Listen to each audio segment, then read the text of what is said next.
प्रिय पत्रकार साथियों, दिल्ली प्रदेश कांग्रेस कमेटी के इस राजीव भवन में आपका स्वागत है। आज हमारा पुनः हमें सौभाग्य हासिल हुआ है कि उत्तर प्रदेश के सबसे मुखर सांसद, एक प्रखर नेता, जिन्होंने न सिर्फ अक़लियत की अपितु समाज के सभी वर्गों की आवाज़ को पूरी मुखरता से उठाया और उनको इस बात का प्रतिसाद अपने संसदीय क्षेत्र में मिला। आज हम, जैसा जयराम रमेश जी ने कल आप सब लोगों के सम्मुख हम लोगों ने ये कहा था कि विस्तार से अपने घोषणा पत्र के एक एक विषयों को हम रेखांकित करेंगे, उस कड़ी में कल भी हमने आपसे बात की और आज हमारे बीच इमरान मसूद साहब हैं जो आप लोगों से इस पर चर्चा करेंगे। हमारे साथ ज्योति कुमार सिंह जी हैं जो सर्वोच्च अदालत के अधिवक्ता भी हैं और कम्युनिकेशन डिपार्टमेंट के हमारे सहयोगी भी हैं। रश्मि सिंह मिगलानी मैडम हैं जो हमारे साथ समन्वयक हैं इस दिल्ली चुनाव के लिए। अरुण अग्रवाल साहब हैं जो राजस्थान से आए हैं, वे भी समन्वयक हैं। और आसमा जी हैं तेलंगाना से, जिन्होंने इन सभी लोगों ने बखूबी पूरे माह या उससे भी अधिक समय तक इस दिल्ली चुनाव के लिए काम किया। मैं इमरान मसूद साहब से आग्रह करता हूं कि पहले वे हमारे घोषणा पत्र के विषय के संदर्भित प्रकाश डालें। धन्यवाद अभय जी। सम्मानित पत्रकार बंधुओं, सबसे पहले तो मैं आपसे माफ़ी चाहता हूं कि मैं 15-20 मिनट लेट हो गया, चूँकि यह रास्ता ब्लॉक किया हुआ था और मैं वॉक कर आया हूं, तो उसके लिए मैं आपसे माजरत चाहता हूं, माफ़ी चाहता हूं। हमारी पार्टी सबकी पार्टी है। कांग्रेस देश के अंदर रहने वाले प्रत्येक नागरिक के लिए, उसके अधिकारों के लिए, उसके अधिकारों के संरक्षण के लिए, उसकी सुरक्षा के लिए, सम्मान के लिए कटिबद्ध है। बार बार राहुल जी इस बात को दोहराने का भी काम करते हैं और कांग्रेस इस बात को बार बार रखने का भी काम करती है। देश में रहने वाले अल्पसंख्यक समुदाय को अगर किसी भी प्रकार से, चूँकि जिस तरह से पिछले कुछ सालों में हो रहा है वो आपके सामने, तो माइनॉरिटीज़ के अधिकारों के संरक्षण के लिए हम लोग पूरी तरीके से कटिबद्ध हैं। माइनॉरिटी के लिए हमारे जो घोषणा पत्र है उसके अंदर ये साफ हमने लिखा है, इसकी कॉपी भी कर दे देंगे। हम दिल्ली SC ST OBC अल्पसंख्यक और विकलांग वित्तीय विकास निगम को मजबूत करेंगे, और समुदायों के व्यवसाय शुरू करने के लिए कम से कम दर पर ऋण मिल सके। वित्त विकास निगम को पोषित करने का काम अगर हमारी सरकार बनती है तो सबसे पहले हम लोग करने का काम करेंगे। उर्दू, पंजाबी और भोजपुरी के शिक्षकों की रिक्तियों को हम प्राथमिकता के आधार पर भरने का काम करेंगे। सच्चर कमेटी की रिपोर्ट के अनुसार यूपीए सरकार द्वारा 15 बिंदुओं पर विशेष ध्यान दिया जाएगा, उसकी भी कॉपी हम आपको उपलब्ध करा देंगे। दिल्ली में मदरसों के विकास में आने वाली बाधाओं को कांग्रेस सरकार चरणबद्ध तरीके से दूर करेगी। वक्फ बोर्ड के गठन कर हम इमाम और मुअज्जिन को मिलने वाले भत्तों को समयबद्ध निस्तारण कराएंगे। हम पंजाबी एकेडमी को पुनर्जीवित करेंगे और उसे पहले जैसा महत्व देंगे। हम जवाहरलाल नेहरू विश्वविद्यालय में पंजाबी चेयर की स्थापना के लिए वित्त पोषण, उसको हम फाइनेंस दिल्ली सरकार करने का काम करेगी। हम गुरु तेग बहादुर के नाम पर एक विश्वविद्यालय स्थापित करेंगे जिसमें एक संग्रहालय और एक डिजिटल लाइब्रेरी भी होगी। हम जैन वेलफेयर बोर्ड की स्थापना करेंगे जैसा हमने राजस्थान में भी किया है। जब हम माइनॉरिटीज़ की बात करते हैं तो माइनॉरिटीज़ में हम सभी धर्मों के जो मानने वाले अलग अलग हमारे लोग हैं उनकी बात करते हैं, और जैसा हम कह रहे हैं कि हम सभी माइनॉरिटी के लिए चिंतित रहते हैं। अगर पिछला सत्र आप उठा के देखें तो सबसे पहले हमने मुद्दा उठाया था गिरनार जी मंदिर है, उसके ऊपर जैनियों का एक पवित्र तीर्थ स्थल है, उसके ऊपर कब्जा किया गया। कांग्रेस ने ही मजबूती के साथ पिछले सत्र में भी उस मसले को उठाने का काम किया था। हम लोग कोई भी माइनॉरिटी हो, अभी बांग्लादेश का इशू आपके सामने, बांग्लादेश में माइनॉरिटीज़ के ऊपर कितना अत्याचार हुआ आप सब लोगों ने देखा। मैंने पार्लियामेंट के अंदर भी उठाया, हमने प्रेस कॉन्फ्रेंस करके भी कहा कि भारत सरकार को चाहिए कि राजदूत को बुला करके नोट दे क्योंकि बांग्लादेश जो हमारा पैदा किया हुआ देश है, वो वहाँ इस तरह से वहाँ के माइनॉरिटीज़ के साथ, वहाँ के हिंदुओं के साथ अत्याचार नहीं कर सकता। लेकिन दुर्भाग्य है कि बांग्लादेश के हिंदुओं का वोट हिंदुस्तान में नहीं पड़ता, इसलिए उनकी चिंता सरकार को नहीं हुई और सरकार ने जो प्रभावी कदम उठाने चाहिए वो प्रभावी कदम नहीं उठाए। ये दुर्भाग्य है।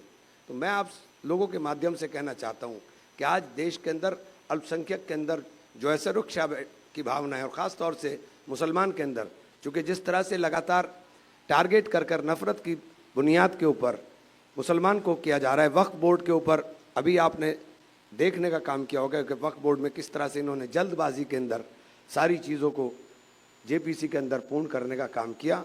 हमारी सरकार इस बात का अगर बनती है, इस बात का 100% आश्वासन देती है कि हम लोग सच्चर कमेटी की बनाई हुई रिपोर्ट के अनुसार जो हमारे ये 15 सूत्रीय कार्यक्रम यूपीए में लागू किया गया था, उसको हम दिल्ली के अंदर लागू करने का काम करेंगे।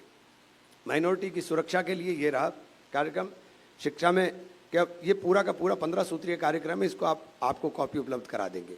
हमारा कहना ये है कि जिस प्रकार से यूपीए की सरकार में अभी इन्होंने सारी स्कॉलरशिप्स बंद कर दी, माइनॉरिटी, एक तरफ तो प्रधानमंत्री जी कहते हैं कि मैं चाहता हूं कि मुसलमान बच्चों के एक हाथ में कुरान हो और एक हाथ में कंप्यूटर हो, लेकिन कंप्यूटर का रास्ता तो बंद ही कर दिया, सारी स्कॉलरशिप बंद कर दी। माइनॉरिटी के डिपार्टमेंट के जो बजट एलोकेशन था उसको लगातार घटा रहे हैं, वो बजट मिल नहीं पा रहा है। तो ये कहना कुछ है और करना कुछ है। और दिल्ली की सरकार जो अपने आप कहती थी कि हम माइनॉरिटीज़ के लिए काम करेंगे, उसका चेहरा बेनकाब हो गया था सीएए आंदोलन में, बेनकाब हो गया था जहांगीरपुरी के दंगे के अंदर, जब दिल्ली के अंदर दंगे हुए। और दिल्ली के दंगों के ऊपर राजनीति कर करके पोलराइजेशन का जो खेलने की कोशिश की जा रही है, हमने उसकी भी कंप्लेन इलेक्शन कमीशन को की थी कि एक वृत्त चित्र के माध्यम से, एक फिल्म के माध्यम से लोगों को पोलराइज करने का प्रयास किया जा रहा है। इस फिल्म का प्रदर्शन तुरंत रुकना चाहिए, लेकिन अभी तक कोई जवाब नहीं आया।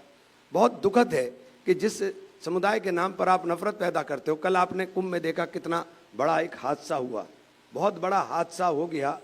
हमारे जितने इंतज़ाम हो हमें उतना ही वो करना चाहिए, लेकिन वहाँ इंतज़ाम फेल हुआ और 30 लोगों की जो जानकारी मुझे प्रेस के माध्यम से मिली और जो लगातार सरकार ने बताया कि 30 लोगों की जान उसके अंदर जाने का काम हुआ, जो बहुत ही दुखद है, बहुत ज़्यादा दुखद है। इससे ज़्यादा दुखद कुछ हो नहीं सकता।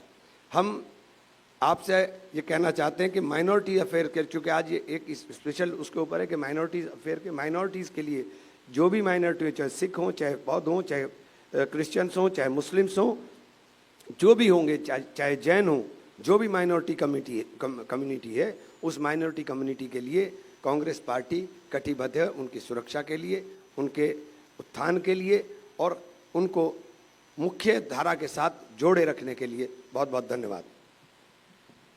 कोई सवाल किसी साथी का हो तो आप ले सकते हैं। जी,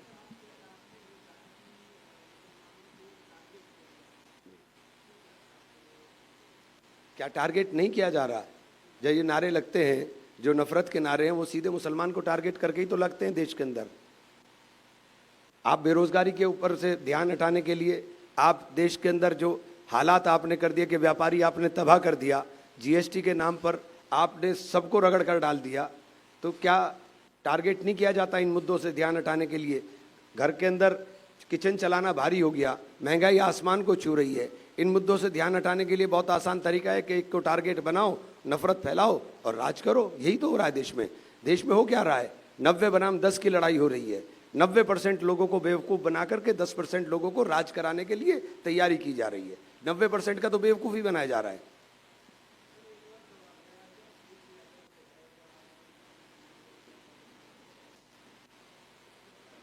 ये अखिलेश जी का फैसला है, ये मेरा नहीं है। ये अखिलेश जी का फैसला है, वो क्या कर रहे हैं क्या नहीं कर रहे हैं।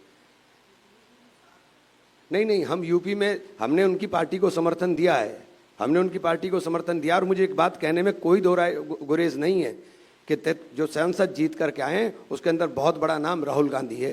राहुल गांधी के नाम के ऊपर देश के अंदर भारत जोड़ो यात्रा के बाद एक माहौल बना था, जिससे उत्तर प्रदेश के अंदर ये बदलाव की बिहार बहने का काम हुआ था। वरना 2022 का भी हाल हमने देखा है।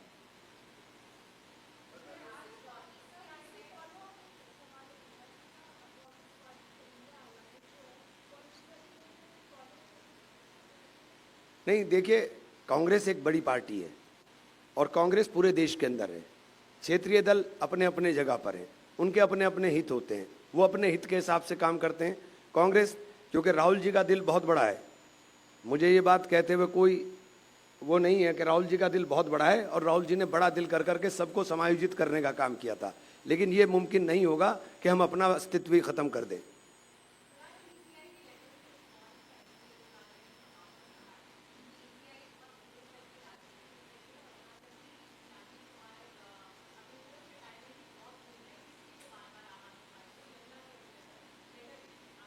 तो इसके ऊपर भी लेटर, बात सही है, यमुना के विषय पर केजरीवाल जी को जवाब तो देना चाहिए ना कि यमुना इतनी गंदी क्यों है।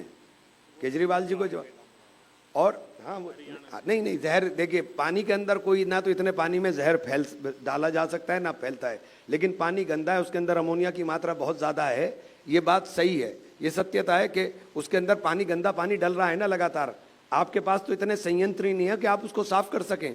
आपके पास संयंत्र कहाँ इतने कि आप उसे साफ कर सकें। आपने संयंत्र लगाए होते तो आप छाती ठोक करके जवाब दे सकते थे, आपने करा तो कुछ नहीं। आप तो सिर्फ बातें करते हो, लंबी लंबी बातें करेंगे, लंबे लंबे वादे करेंगे, वादे पूरे होते नहीं। वादे पूरे कहाँ होते? वाईफाई चल रहा है क्या पूरे दिल्ली के अंदर? वाईफाई नहीं चला है पूरी दिल्ली में। आपने वादा किया था मैं वाईफाई की सुविधा दूंगा, कहाँ गया वाईफाई? आपके उप मुख्यमंत्री जी जवाब देते हैं आरटीआई के अंदर कि उसके लिए फंड नहीं है, फंड खत्म हो गया। तो जब आपके पास फंड की व्यवस्था नहीं है, आप ऐसे वादे करते क्यों हो? तो ये तो बातें केजरीवाल जी को भी जवाब देना पड़ेगा। और जहां तक ईसीआई की बात है, ईसीआई का तो काम आप देख ही रहे, पूरा देश देख रहा है।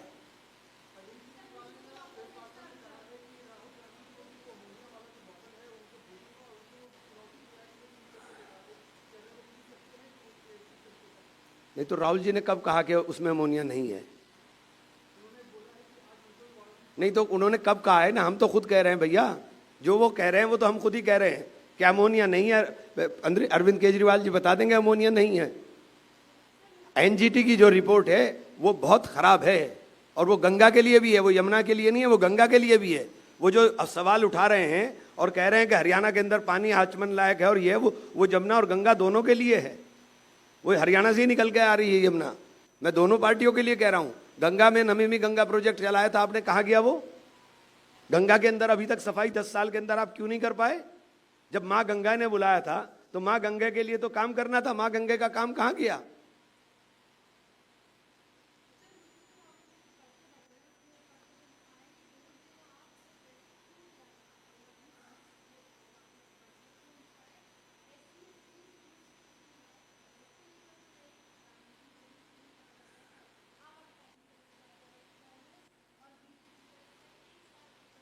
देखिए, कांग्रेस कभी नफरत की बात नहीं करती, हम कभी नफरत की बात नहीं करते ना। ये नारा हमारा है, हमारा नारा नहीं है ये लोगों ने अपना आप गढ़ा हुआ नारा है। और अगर लोग गढ़ रहे हैं तो आम आदमी पार्टी को इस बात का मंथन करना चाहिए कि उनको ये संज्ञा उपाधि क्यों दी जा रही है, उन्होंने क्या काम ऐसा किया कि उनको ऐसी उपाधि लोग देने का काम कर रहे हैं। हमारा नारा थोड़ी ना है।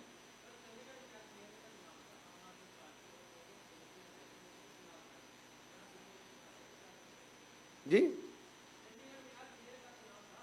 मेयर का चुनाव तो देखिए, मेयर का चुनाव सिलेक्टेड लोगों के, मैं सुनिए, अब आपने बोल दिया, मेयर का चुनाव सिलेक्टेड उसके अंदर होता है, कुछ ही मेंबर्स आपस में लड़ते हैं, उसी से होता है। ये आम चुनाव है, जनता का चुनाव है, जनता के चुनाव के मुद्दे जनता के बीच के हैं।